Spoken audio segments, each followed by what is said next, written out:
जय श्री जगन्नाथ। आज अगस्ट 1 तारिख मोर अगस्ट मासर प्रथम ब्लॉग को आपण मानकु समस्त को मु स्वागत करुछि।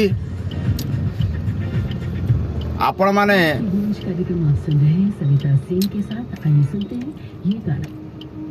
देखंतु वर्तमान मु राज्य राजधानी भुवनेश्वर राम मंदिर ट्रैफिक रे वर्तमान अच्छी। कैलाश खेर, महुआ कामत और श्रद्धा पंडित की आवाज है।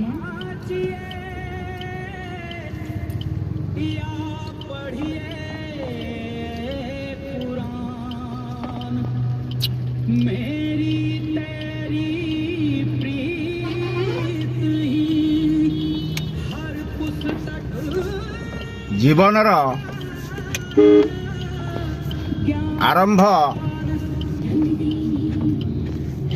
दैनंदिन जीवनर कर्ममय जंजाल आरंभ आपण मानक सहित संपूर्ण वीडियो आपण माने देखुथिबे। वर्तमान मु प्रदर्शनी पड़िया रोड रे केते सुंदर आज्ञा परिवेश सकाळु सकाळु सुंदर परिवेश। आज टिके खरा अछि राज्य राजधानी रे। कालीटू वर्षा नहीं, काली तो जहाँ पाग थिला थिला आज टिके आज्ञा खरा अछि।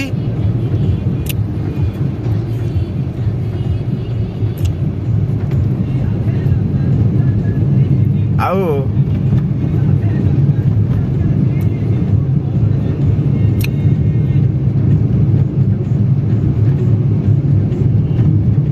आम चिंताधारा होची आज्ञा ए सारा संसार मंगल चिंता करिवा। कहीं ना जगन्नाथ माटी रे जन्म होइछे। ओडिया संस्कृति ओडिया परंपरा को लेकी आमर जीवन। तेणुकरी समस्त को गोटे अनुरोध, समस्त बंधु मानक गोटे अनुरोध, समस्ते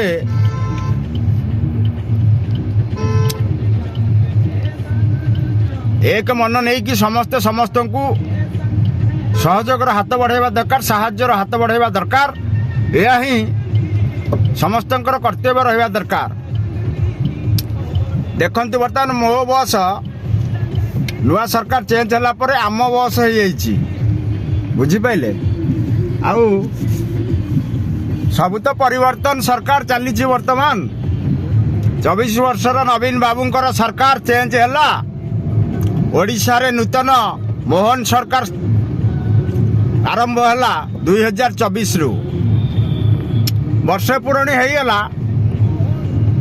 जहाँ जेमिति कार्यकाल चलवा कथा चलुची। आपण माने मत रखंतु जे ओडिशा राजनीति रे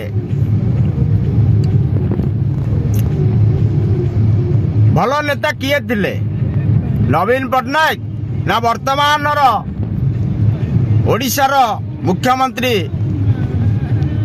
मोहन चरण माझी। को मुख्यमंत्री आपण मानकु समस्त को पसंद ताहा भी कमेंट माध्यम रे रखंतु मत आपणकर।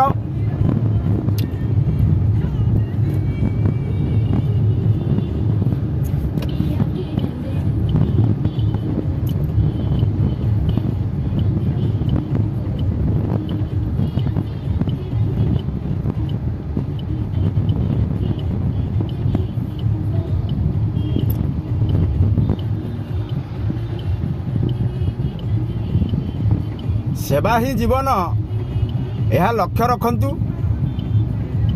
कहीं आमे आज्ञा गरीब लोक खटिले खाइबू, न खटिले उपास रहिबा सहित निज परिवार मध्य उपास रही जीव। तेणुक पैसा पतर देकी आमे तो काहाकू साहाय्य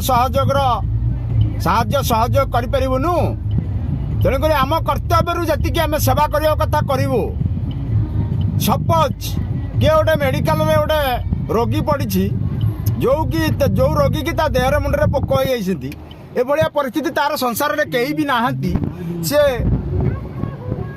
माने संपूर्ण भाव में अनाथ से भली लोक हाथ गोड़ न बहुत अवस्था खराब थी से भाया लोक आज्ञा साहाय्य सहयोग करंतु भगवान आपणकर मंगल करिवे महाप्रभु आपणकर मंगल करिवे जगतर नाथ जगन्नाथ महाप्रभु कहते तमें अन्यर सदा सर्वदा मंगल चिंता कर सदा सर्वदा समस्त सेवार निजक उत्सर्ग कर यह ही जीवन शेष लक्ष्य रहा दरकार प्रत्येकटी प्राणीर प्रत्येकटी मनुष्यर यह रहा दरकार निजक सब सचोट रखा दरकार आजिकल जुग चेंज है आज्ञा कि जिते सपोर्ट जिते आप सचोट बंचले भी आपणकर शत्रु बहुत देवे किंतु ता माने नुह जे आपण भूल बाटरे जीवे बुझिपारे तो केबे भूल को प्रस्ताव दंतुनि आज्ञा आउ जदि आपण ठीक रे अछंती केही भी आपणकर कोनोसी असुविधा करि परिबेनी तेणुकरी निजको स्ट्रांगली गढ़ंतु निजको स्ट्रांगली रखंतु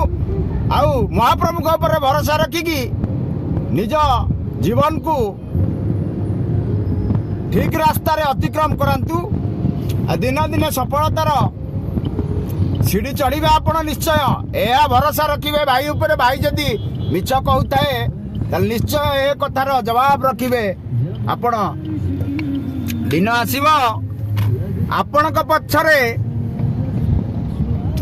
उन्नति आसीब आपण नाम उन्नति हम यह ही सत्य आपण सदा सर्वदा महाप्रभु को भरोसा रखिकी निजर जीवन यापन को आगु को बढ़ातु आउ गोटे कथा एटी आम राज्य राजधानी रे वर्तमान बहुत भीड़ दिन को दिन ट्रैफिक समस्या भोगवा को पड़ुछि कहीं आज्ञा लोकों संख्या गाड़ी संख्या मत लगुच जहाँ अधिक हो गला तेणुक बहुत माने परिस्थिति जटिलता भितर जावाक पड़ुछि आपण जुआड़े भी जातु सबुआड़े टिके बहुत भिड़ रोचे आ गोटे कथा सदा सर्वदा आपण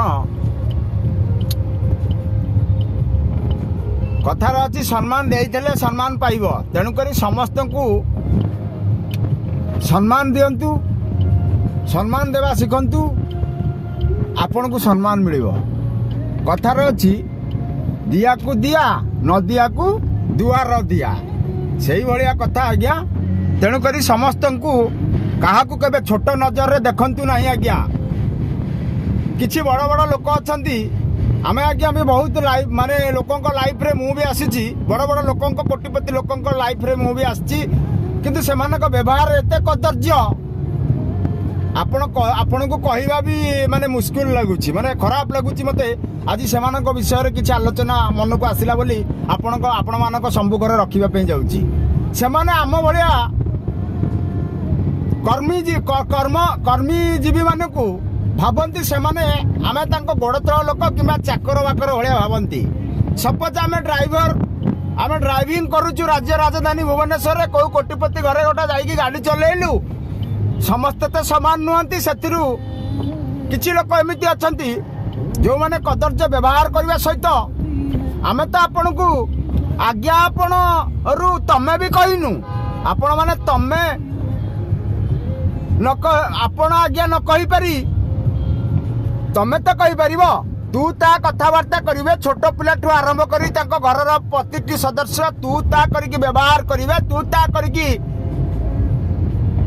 आमको व्यवहार देवे जोटा कि बहुत दुखदायक लगे आमती कथबार्ता करेंगे जमीक कि से आमको चलाऊँ से आमको बिना परिश्रम रे पैसा दौरान आ बिना कार्य आम पैसा लुटुचु से भावती से भाया किंतु तांकर स्वयं विचार भगवान करेंगे आम तो निमित्त मात्र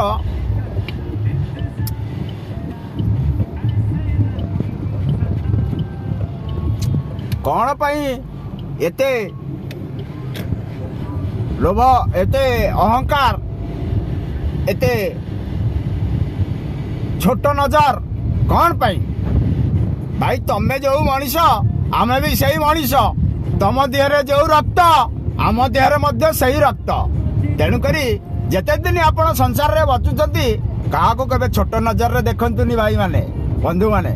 କାହିଁକି ନା ଭଗବାନ କହିଛନ୍ତି ଆମେ ସମସ୍ତେ ଏଠି ସମାନ, ସବକା ମାଲିକ ଏକ। ତେଣୁକରି ସମସ୍ତଙ୍କର ଗୋଟିଏ ଭଗବାନ, ଗୋଟିଏ ଠାକୁର, ଗୋଟିଏ ମାଲିକ। ତେଣୁକରି କାହାକୁ କେବେ ଛୋଟ ନଜରରେ ଦେଖନ୍ତୁନି। ବୁଝିପାରିଲେ ତ? ଆପଣ ହେଇପାରେ ଆପଣ ମାନଙ୍କ ପାଖରେ ପଇସା ପତ୍ର ଅଛି, ଆପଣ କୋଟିପତି ଲୋକ, ତା ବୋଲି କ'ଣ ସମ୍ମାନରୁ ଆପଣ ଉର୍ଦ୍ଧ୍ୱରେ ରହିବେ? ହଁ, କେବେ କରନ୍ତୁନି ଆଜ୍ଞା। ଆମ ଲାଇଫରେ ଆଜ୍ଞା ସେମିତି କେବେ ହବନି। ଆମେ ସମସ୍ତଙ୍କୁ ସତ୍ସମ୍ମାନ ଦଉ।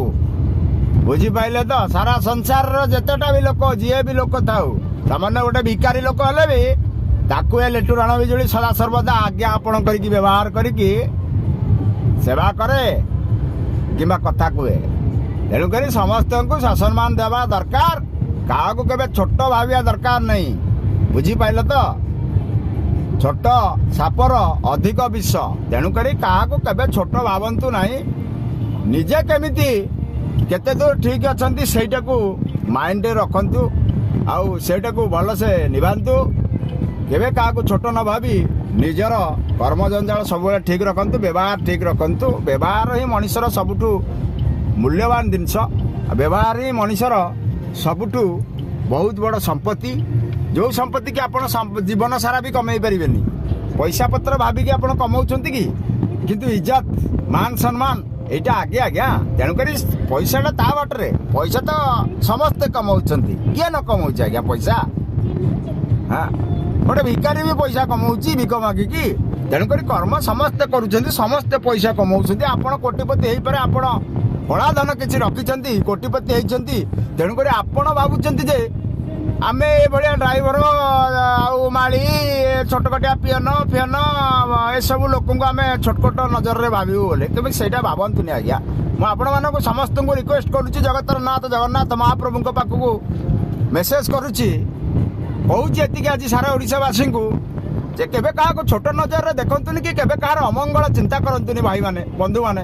ସମସ୍ତଙ୍କୁ ମୁଁ ଅନୁରୋଧ କରୁଛି ଅନ୍ତରରୁ, କେବେ କାହାକୁ ଛୋଟ ଭାବି କାହାକୁ ବ୍ୟବହାର ଖରାପ କରନ୍ତୁନି। ସେ ଭାଇ ହଉ, ଭଉଣୀ ହଉ, ମା ହଉ, ଯିଏ ବି ହଉ, କାହାକୁ କେବେ ବି ଛୋଟ ନଜରରେ ଭାବନ୍ତୁନି ଆଜ୍ଞା। କ'ଣ ଅଛି ଆଜ୍ଞା ଜୀବନରେ କହିଲେ?